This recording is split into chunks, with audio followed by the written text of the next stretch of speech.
demain. Donc on compte sur vous demain. Il faudra être présent aussi pour les soutenir.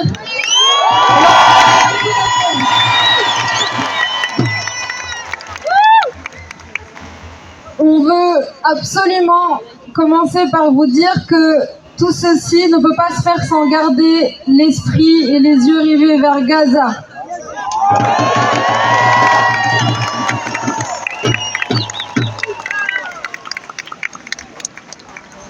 Notre action, tout le monde le sait, elle était symbolique, mais elle était éminemment politique.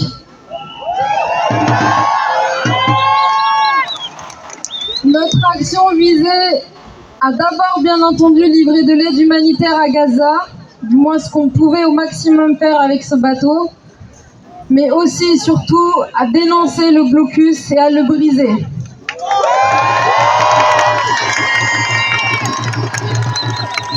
J'ai un mot à dire à Israël.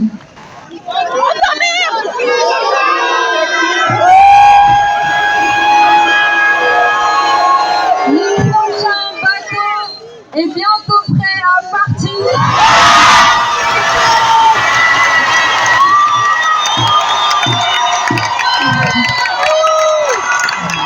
Et il s'appellera Hamdallah.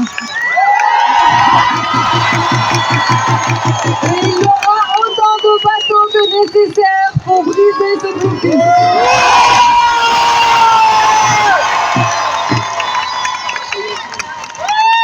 Je vais pas être trop longue et on va faire circuler la parole.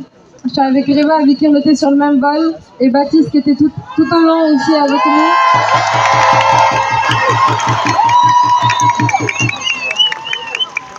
Les quelques jours pour ma part. Moi aussi je vous aime, vous n'avez pas aidé, j'avais pas mon téléphone mais ça m'a tenu quand même. Je pense qu'il y avait de l'amour et de la mobilisation. Pas pour nous en particulier, mais derrière cette action, c'était Gaza surtout. Et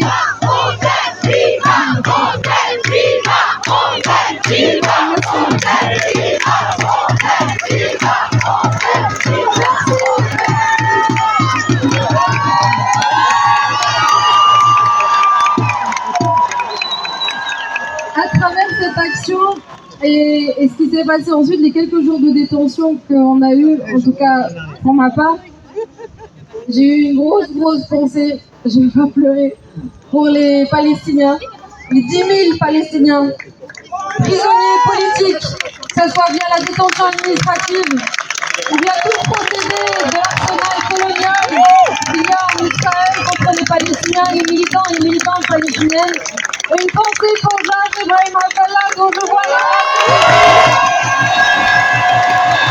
Et qu'il faut libérer. On n'a rien vécu par rapport à ce que vit le peuple palestinien. On a senti le lot d'humiliation coloniale, le lot de persécution, le lot de violation de droits aussi. Parce que je veux le redire, nous avons été kidnappés. International.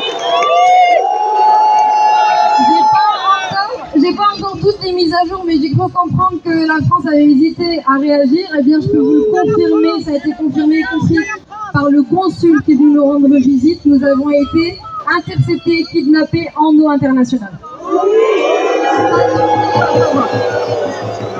Et nous avons été ramenés de force au port de Ashdod alors que nous voulions aller, comme vous le savez, direction Gaza. Et une fois sur place, on nous a reproché d'être sur le territoire israélien. Donc vous voyez, c'est tout l'arsenal qui a été mis en place par Israël. Et nous avons refusé de signer un document qui attestait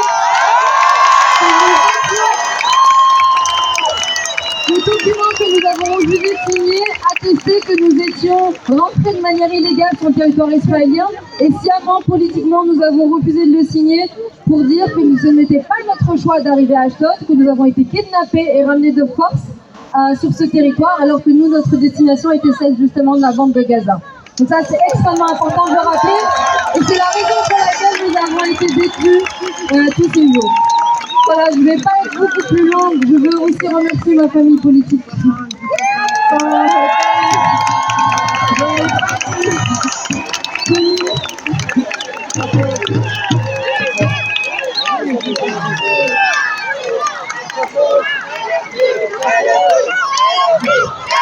réfugier la cause palestinienne. Comme il le faut.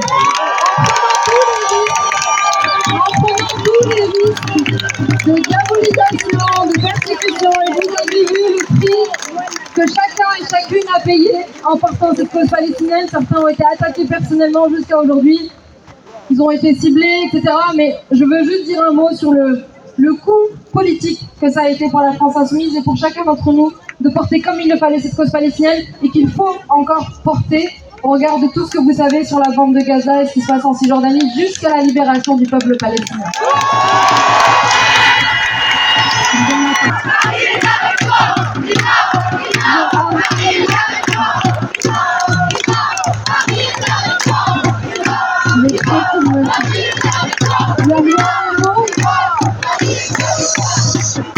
Il y a un dernier mot. Comme vous le savez, beaucoup le savent, mais je le redis, moi, ma famille a été expulsée en 1948 de cette terre. On n'a jamais pu y revenir. Et j'ai pu arracher une toute petite branche d'un olivier et une toute petite fleur entre deux changements, deux cellules, J'ai demandé à un monsieur qui nous accompagnait, et avant d'être remise dans le camion cellule, je lui ai demandé si je pouvais arracher une toute petite branche d'un olivier. Il m'a regardé, il m'a dit vas-y. J'ai pris ce bras et elle est avec moi, et elle restera avec moi jusqu'à ce que les réfugiés palestiniens puissent véritablement rentrer chez eux.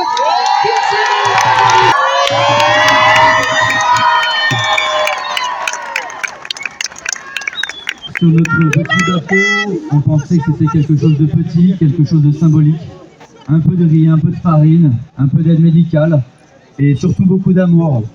Et je dois dire que on n'imaginait pas ça ce soir.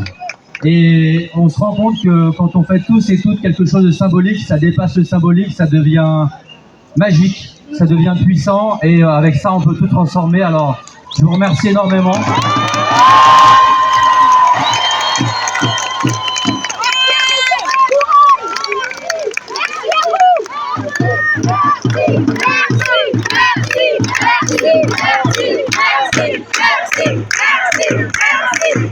Alors, merci à vous, merci pour toutes les prises de conscience que ça a pu permettre, tout ça. Et aujourd'hui, peut-être que les caméras sont sur nous, mais il faut surtout qu'elles aillent vers Gaza parce que c'est là-bas que ça se passe. Il y a aussi le Liban, la Cisjordanie.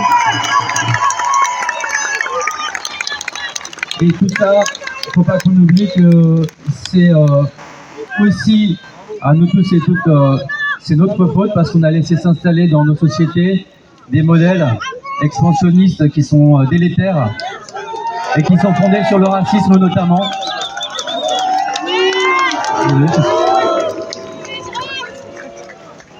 Non. Bon. C'est bien ou c'est pas bien?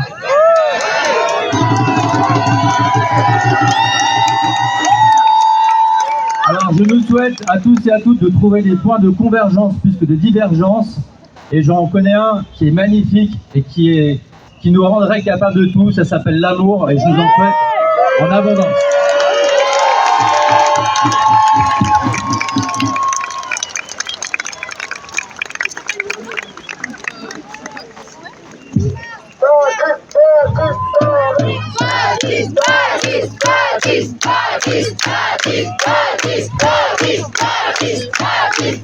Merci beaucoup.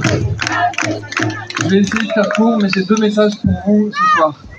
Le premier, c'est que depuis 48 heures que je suis rentré, j'ai voulu donner une voix à Rima, à Reva et à tous les autres qui étaient emprisonnés, qui n'avaient pas accès à leur téléphone puisqu'ils sont au fond de la Méditerranée avec les orades, mais qui n'avaient pas accès non plus aux médias, qui n'avaient pas accès à leurs avocats. Le premier point que je veux évoquer avec vous, c'est que nous avons subi de la maltraitance. Cette maltraitance, elle est documentée. C'est de la privation de sommeil. Ce sont des restrictions d'accès à l'eau et à la nourriture. Et ce sont surtout des restrictions d'accès à nos avocates, qui, je le dis bien, étaient des avocates palestiniennes, qui ont été molestées. Ces avocates ont été molestées, elles ont été bousculées, elles ont été injuriées. Il leur a été impossible de faire leur travail dans des conditions normales de confidentialité. Et donc c'est à ces femmes palestiniennes que je veux rendre particulièrement hommage.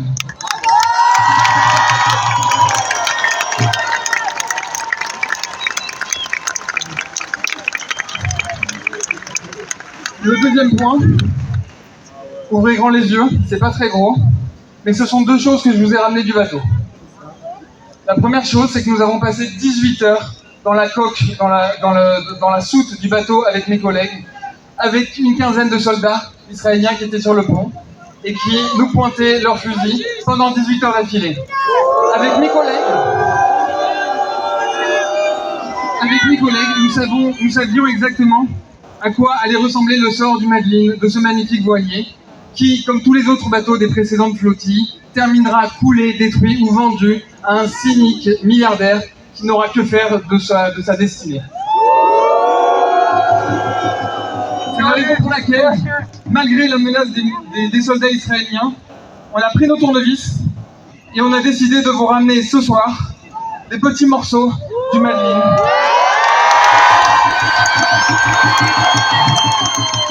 Cette pièce-là, qui fait quelques centimètres, sert à ouvrir les hublots, à ouvrir les yeux sur ce qui se passe à Gaza. Elle appartient au Madeline pour que le Madeline vive toujours.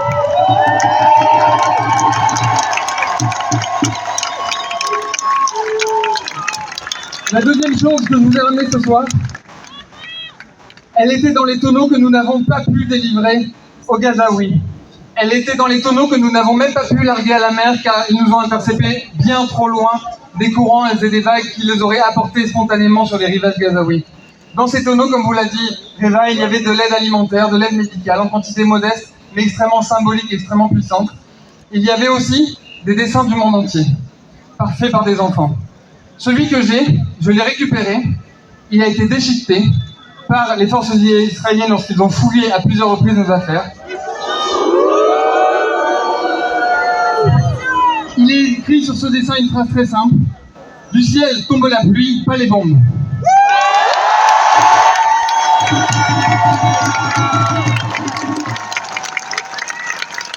Je vais terminer par quelque chose, s'il vous plaît. Vous reprendrez tous après moi, si vous êtes d'accord. Ces deux phrases très simples.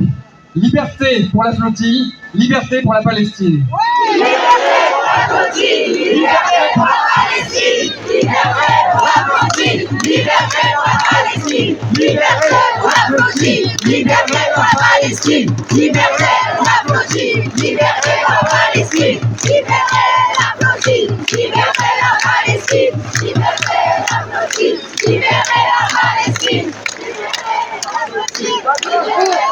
Juste aussi préciser que la première chose qu'ils ont arraché quand ils sont arrivés sur le bateau, c'est le drapeau palestinien. La première chose qu'ils ont piétiné, qu'ils ont arraché, qu'ils ont voulu cacher, c'était le drapeau palestinien. Les autres drapeaux, on a pu les récupérer, parce qu'on avait les drapeaux de toutes les nationalités à bord de ce navire. Et bien sûr, en plus grand, on avait le drapeau palestinien, puisque c'était notre destination.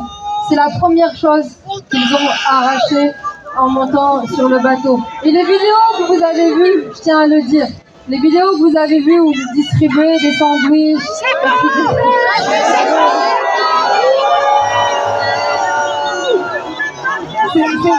c'était le seul moment où il y avait quelqu'un pour filmer, pour qu'ensuite ça fasse pour les réseaux sociaux. Je veux dire que cette nuit-là, nous avons tous dormi sur le pont, sans gilet, sans couverture, sans rien du tout. Pendant que eux, ils ont investi nos cabines, ils étaient bien au chaud en bas, et nous, on a été contraints de dormir là où nous avons été arrêtés et là où nous avons été placés, et on n'avait rien pour pouvoir se couvrir, etc. C'était au petit matin qu'on a pu vraiment se couvrir, mais on a vraiment dû se coucher en étant assis les uns sur les autres. Et tout ça, bien sûr, n'a pas été filmé. Ce qui a été filmé, c'est au moment où un soldat arrive et il nous distribue un sandwich et une bouteille d'eau. C'est assez ironique. C'est assez sadique. C'est assez sadique et ironique après les avoir littéralement kidnappés à 2h du matin, pointé des armes dessus et avoir fait ce qui a été fait cette nuit-là. Donc c'est quand même important pour nous de dénoncer la propagande aussi israélienne qui a été faite pendant qu'on est venu, nous étions empêchés de communiquer. C'est très très important de le dénoncer. Voilà. Merci à vous, vraiment, je réitère les remerciements.